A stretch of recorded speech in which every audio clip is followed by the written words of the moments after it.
Intermediate విద్యారంగంలో అగ్రగామి మన NSR impulse education institution. IIT JEE అయినా నీట్ అయినా తిరుగులేని విద్యా సంస్థ NSR impulse. Now we discussed about opening and closing of stomata. Now once again let us make clear difference here.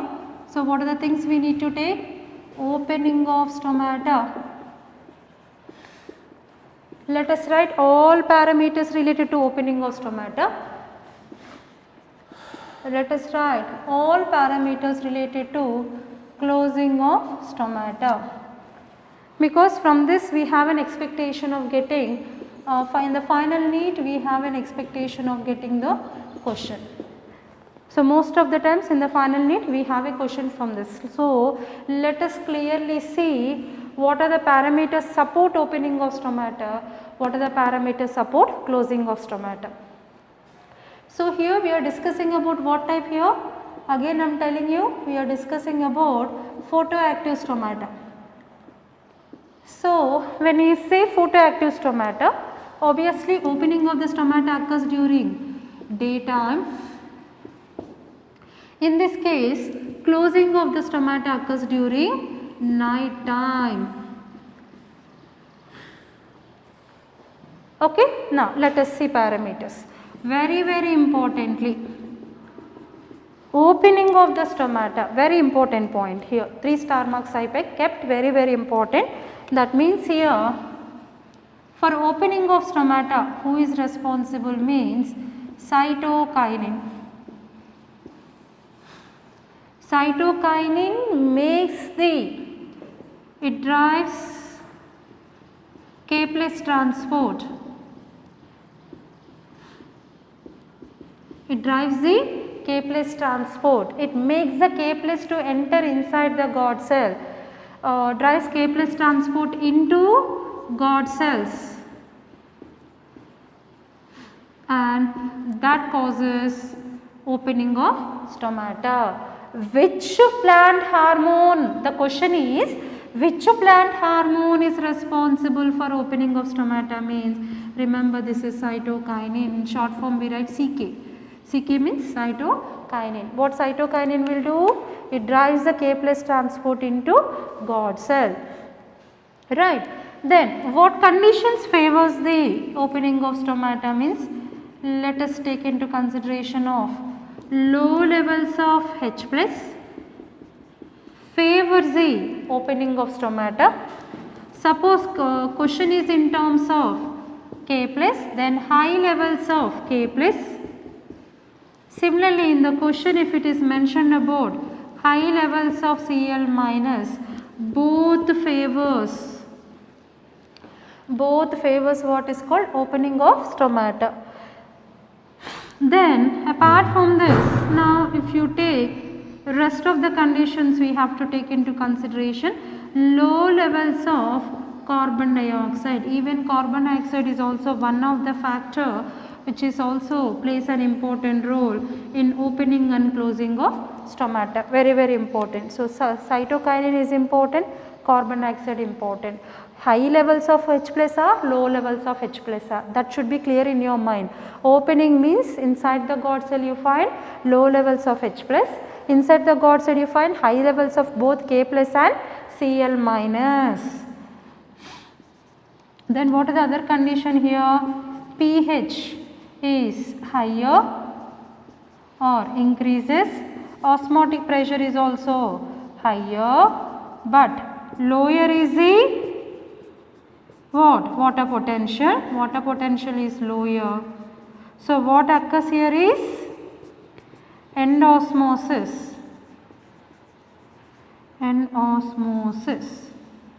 That is entry of water into God cells. That results in what? Turgidity. I am writing here. That results in what? Turgidity.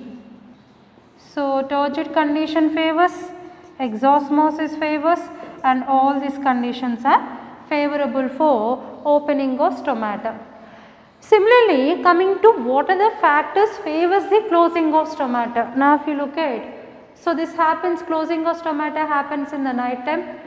Which phytohormone is responsible for closing of stomata? If that is the case, you all know very well.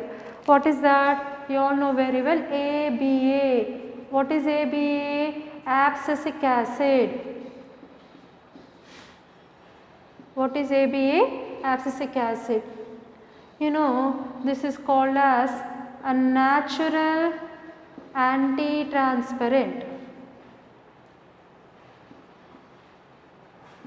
Natural anti-transparent, or it is called stress hormone. Natural anti-transparent, or itself is called as a stress hormone. Why it is called natural anti-transparent? Naturally it drives, so it drives K plus out of God cells. Out of God cells. It will throw the K plus out of the God cells forcefully, so it gives lot of stress, especially when no sufficient amount of water. It gives lot of stress on the stomata to make the stomata get closed. So here, which phytohormone is responsible for opening means cytokinin, remember, very important. Which phytohormone responsible for closing means you have to remember abscisic acid. Now let's see other conditions. These two are very important. These two are very important. Remember. Similarly, here high levels of H plus favors the closing of stomata, and low levels of K plus, right, and similarly low levels of Cl minus. Sometimes you will get the question that low levels of Cl minus favors. Most of the people they confuse with levels of K plus, Cl minus and H plus. So low levels means, remember, the question is speaking about closing of stomata. High levels of Cl means, remember, the question is speaking indirectly about opening of stomata. So all these conditions favors what is called closing of stomata. Then here very importantly, sometimes the question in the final NEET they ask about the carbon dioxide, sometimes previous questions are there. So here high levels of carbon dioxide favors closing of stomata. Then here pH will be lower. In this case osmotic pressure is lower. When we write the comparison, people will write, but pH and osmotic pressure is lower causes means they will go for opening. No, it is for closing. When it is given in the form of question, you have to remember so clearly in your mind, accordingly you have to answer. Here just comparison anybody will write, but after reading and finally going to the exam, higher pH will be for what? Opening or closing? Again you people will start thinking and you will confuse and you will keep the other option. Always remember, higher pH, higher OPM means it is talking about opening. Lower pH, lower OPM means it is talking about closing. So you need to compare and write all the parameters. Water potential will be, obviously it is here higher. That causes what? Loss of water. It is called as exosmosis. So exosmosis means what? Here loss of water, and that causes what is called as flaccidity of God cells. Whenever God cells becomes flaccid, and that causes what? Closing of stomata. Okay. So these things we have to take into consideration. These are nothing but what are the factors which makes opening and closing of stomata. Right. Now let us go with the concept, that is, so far what we have discussed will come under photoactive stomata. Now let us discuss about what happens in second type called scotoactive stomata.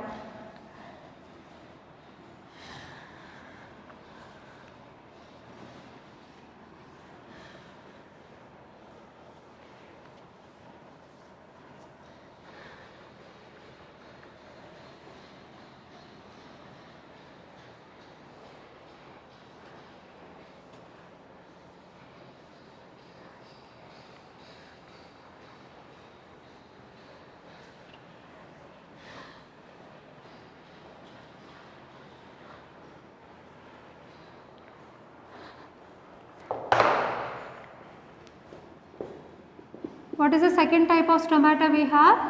Scotoactive stomata. In scotoactive stomata, what is there to discuss for us? In scotoactive stomata, we are discussing now again opening and closing of stomata. Opening and closing of stomata. Okay. So, here let us see what happens.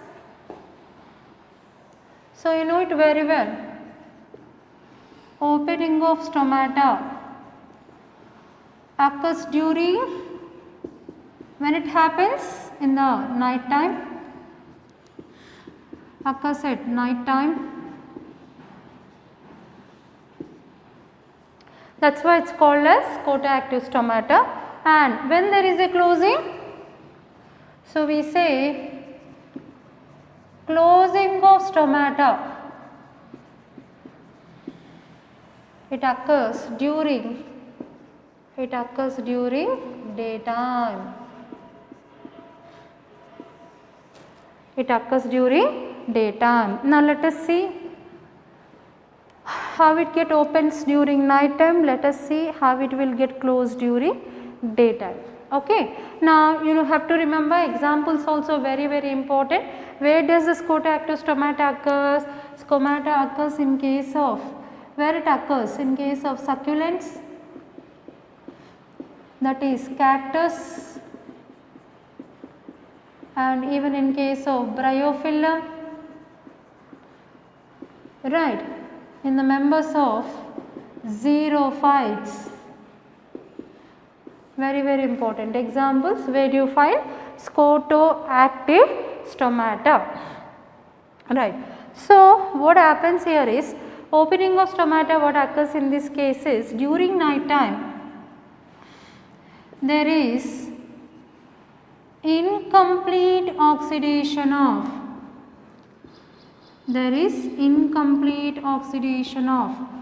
carbohydrates. So, when there is incomplete oxidation of carbohydrates, meaning carbohydrates are not completely closed down, right, they have not completely broken down, there is an incomplete oxidation of carbohydrates that causes what here? That results in, it results in accumulation of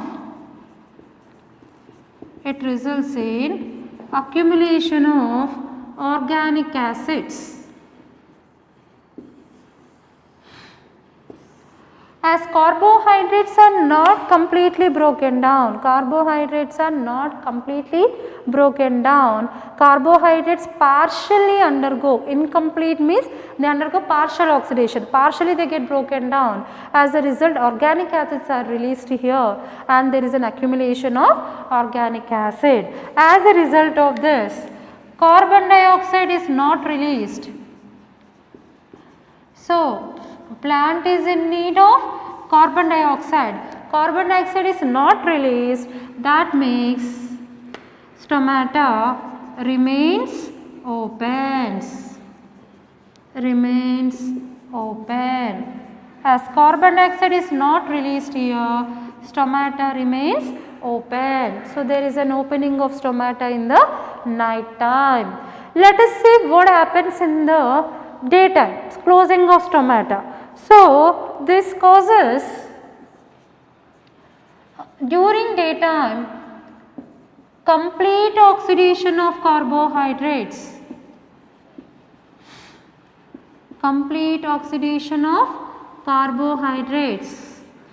So, as a result, accumulated organic acids broken down and releases carbon dioxide.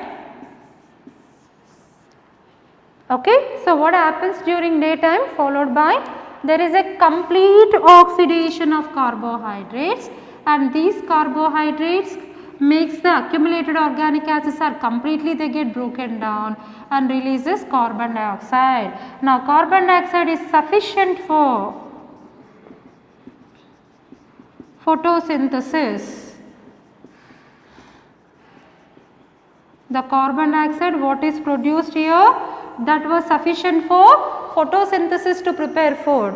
So further no need of carbon dioxide, stomata get closed. The stomata gets closed. I hope now it is very clear. So what are we discussing here? Scotoactive stomata. Where do you find? You find in case of succulents, cactus, bryophyllum, mostly found in case of xerophytes. Now in this we are discussing opening and closing of stomata. Now opening of stomata occurs in the night time, that is incomplete oxidation of carbohydrate results in accumulation of organic acids.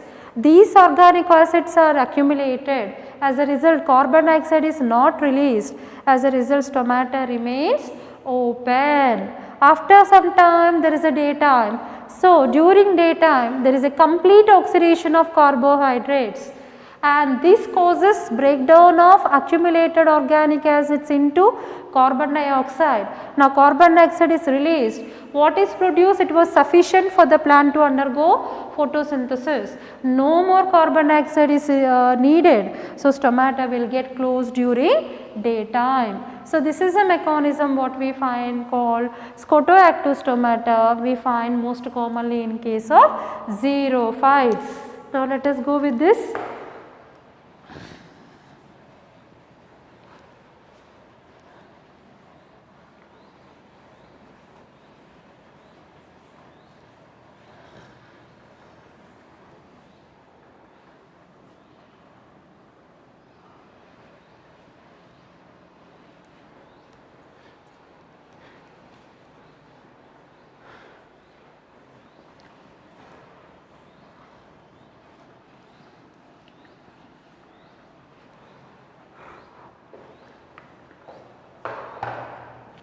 Now let us continue with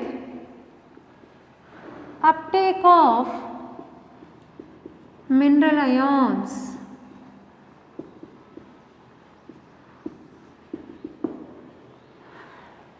Let us continue with uptake of mineral ions. Now, so uptake meaning what? Absorption of mineral ions. So if you look at uptake of mineral ions, what you find here, it is not always by passive. We say not always by passive transport. What's the meaning of this? Uptake of mineral ions not always by passive transport. Absorption always may not be passive transport. Why? Because there are two reasons for this. There are two reasons. Why it is not always passive? Means sometimes it is active. Not always passive meaning sometimes it is active. Why it is active? Because there are two reasons. What are the two reasons here? For example, if you take some of the mineral ions or mineral elements or ions, I am writing some of them. Some of the mineral ions or mineral elements exist as charged particles. Exist as charged particles, so they cannot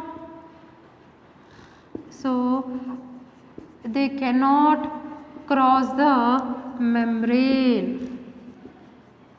They cannot cross the membrane. What's the meaning of this?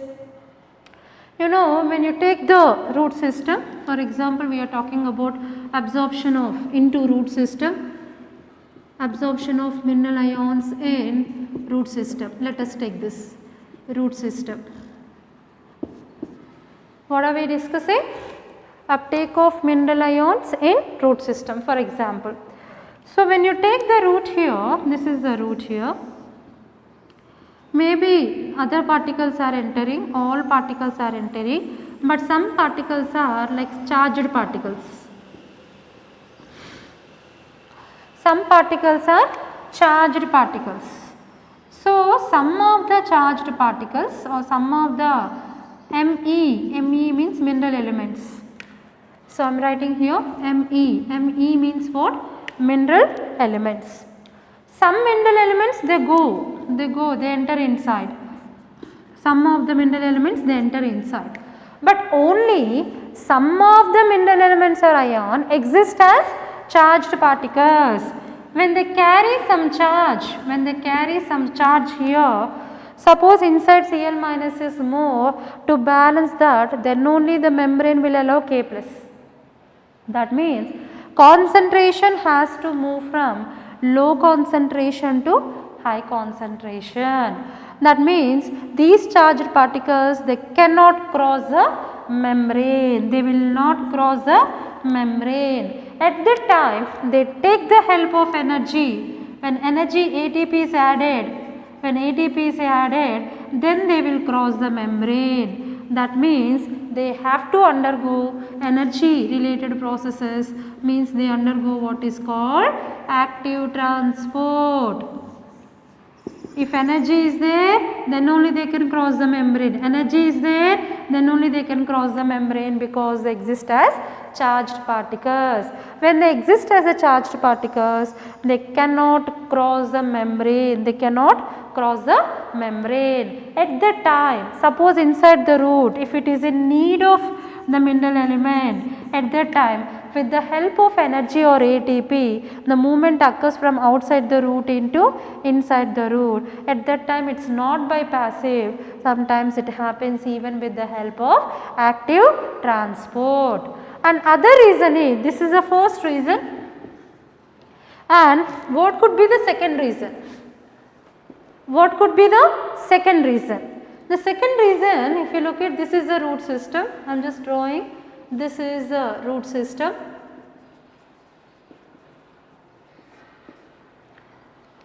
Now when you take the root system in this case, what exactly happens here is, the concentration of mineral elements. So concentration of Me means mineral elements in soil is less. Okay. So otherwise you can write just meaningful statement, you can write here, outside the root what you find is nothing but soil. Outside the root what you find is nothing but soil.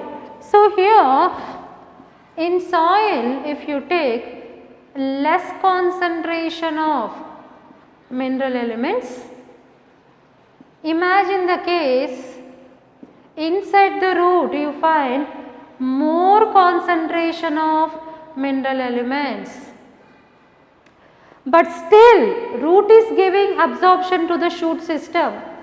Root is supplying to the shoot system all the minerals. It is in continuous need of mineral elements.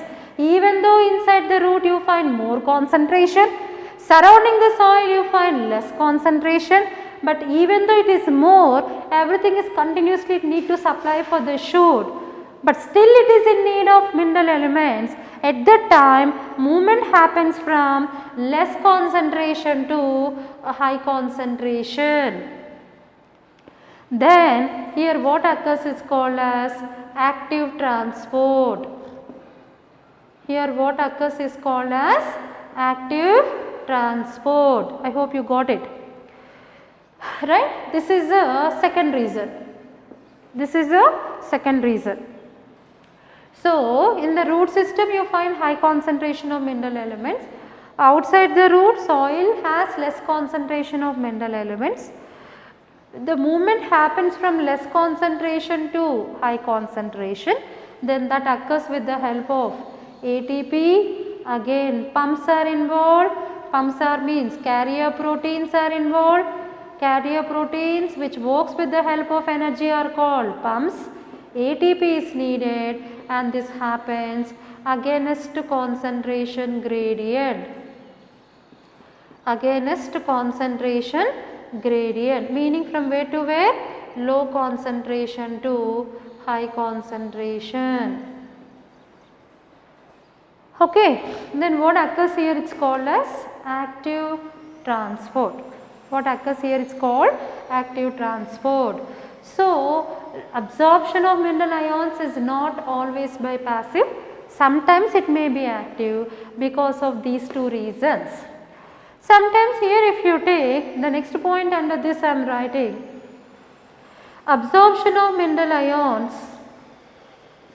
here I am writing absorption of mineral elements, mineral ions, Me means mineral elements, we say absorption of mineral elements into cytoplasm of epidermis,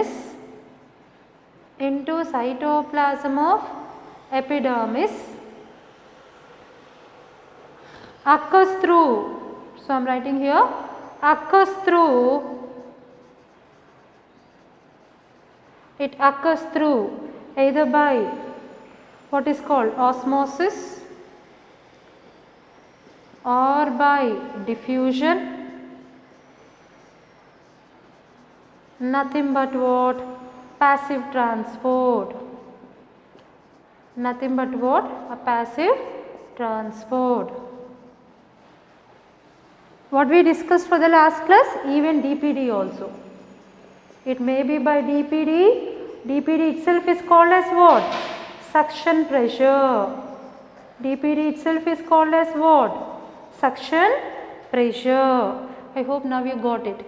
Inside the root you find high concentration of minerals, outside is less concentration. What occurs here, it's called active transport. It occurs with the help of ATP. Pumps or carrier proteins are involved against concentration gradient, that is from low concentration to high concentration. Apart from this, you can note down another point. Absorption of mineral ions occurs, that means what is this? Suppose as you take, this is root hair. So, this is root hair, occurs through, better you write down, root hair by, you can take down these points. It occurs through root hair, are you getting me? Absorption of mineral ions into cytoplasm of epidermis occurs through root hairs by, it may be by osmosis or may be by diffusion or it may be by passive transport or it may be by DPD or suction pressure. That means here this is root hair, enters into what? This is a cytoplasm, and cytoplasm of what? And these cells are nothing but epidermis, and these cells are epidermal cells. So, it enters into cytoplasm of epidermal cells by these processes, but these all are passive transport only. These all are passive transport only, but always not passive. Sometimes may be active because of these two reasons. Sometimes mineral elements exist as charged particles, so directly they cannot cross the membrane. At that time they take the help of ATP, at that time it becomes active. So, not always passive.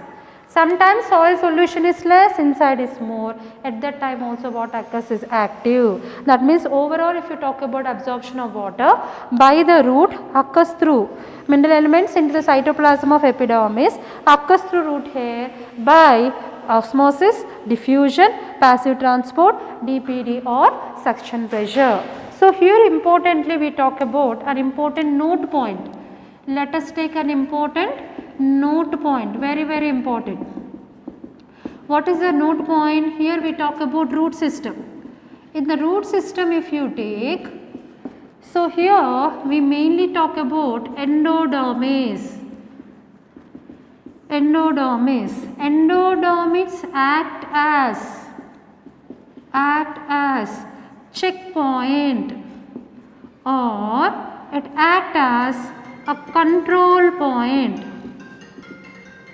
Okay, so very important. So, here what we are discussing here in the root system, we are discussing what is the important node point in the root system. We mainly talk about the pathway called as what? Endodermis.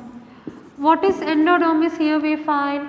It acts as a checkpoint or a control point. It acts as a checkpoint or control point. Why it acts as checkpoint or control point? Because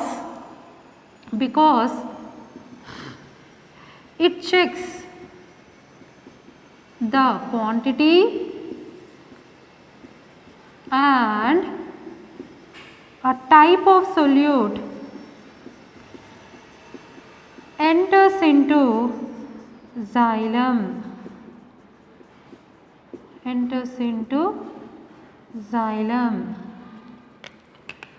Okay, very important. What it checks? So I repeat again, very important. Endodermis is referred as checkpoint, or it is also called control point. Endodermis itself is act as checkpoint or control point.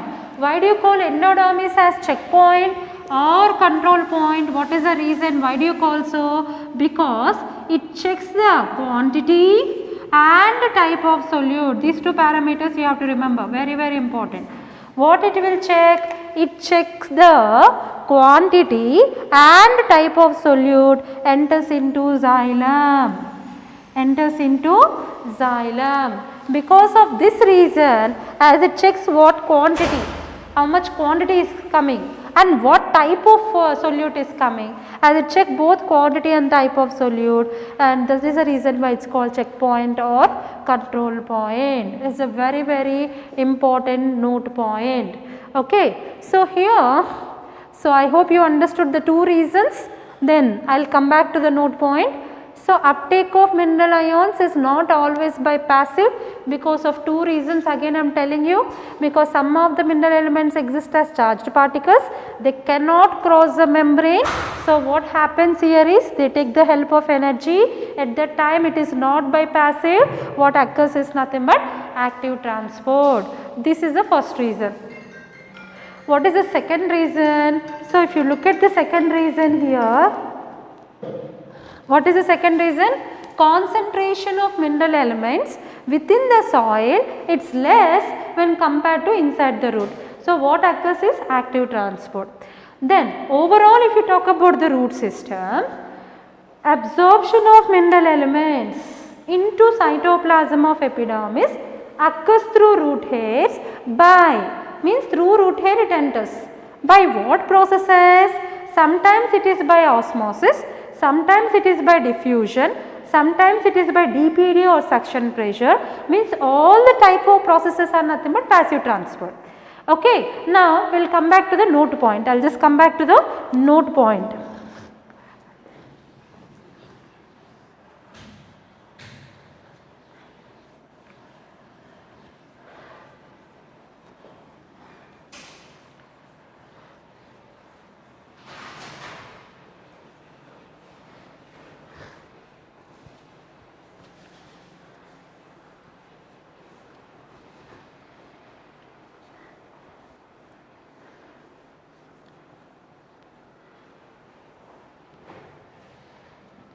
Okay, so let us come to the note point. What are we speaking about? Endodermis. Now if you look at, this is epidermis. So up to here this is nothing but cortex. So here you find what is called endodermis. So then followed by, better to draw the bigger one. Okay, this is having this. Next into what? Xylem. Next into what? Phloem. Okay, so xylem and phloem. We already have discussed. So here, up to here what allows is apoplast. Here also apoplast. But coming to endodermis, we already have discussed in endodermis what we find are called Casparian strips or Casparian bands. We discussed this part. Right, Casparian strips, Casparian bands means it has a thick waxy layer waxy depositions. Of what waxy depositions? You know that mainly suberin and also lignin. Mainly suberin and also lignin. So this is a Casparian strip. This is a Casparian strip. So here, as a result of this, impermeable to water. Impermeable to water. What occurs here is nothing but at this time, as it is impermeable to water, water cannot enter inside. So what occurs here is called symplast. Symplast is nothing but what? Active transport. What occurs here is symplast, active transport. These two are passive transport. Apoplast is always passive transport. Right. So how symplast is happening? How symplast is happening? Through plasma desmata. Through plasma desmata or by cytoplasmic streaming. Or by cytoplasmic streaming. Okay. So in this case, either by cytoplasmic streaming or by plasma desmata. Now what is the important note point here? This endodermis act as a control point, or it called a checkpoint. Why? Before entering into xylem, what it will check? How much quantity is entering and the type of solute. What type of solute entering? Who will monitor here? Only by endodermis. Who will monitor here? Only by endodermis. That is why here it comes to the note point, endodermis act as a checkpoint or a control point. Until here everything is allowed. Apoplast occurs. Suppose if you take, this is a root system, this is a root hair you take, right, everything is allowed because cell wall, apoplast occurs across the cell wall. You know what is the nature of cell wall? Cell wall is permeable. Cell wall is a permeable membrane. It permits everything. What about cell membrane? It will not permit everything. Selectively it will permit. It will not permit everything. It gives what? What is called selectively, or we call semi-permeable, or we call what? Selectively permeable. Semi-permeable or selectively permeable. That is why I say cell wall, apoplast occurs through cell wall. It allows everything, it permits everything. Of all mineral ions it will allow. So epidermis will allow everything. Coming to cortex also apoplast, it also occurs across cell wall. It also permits everything.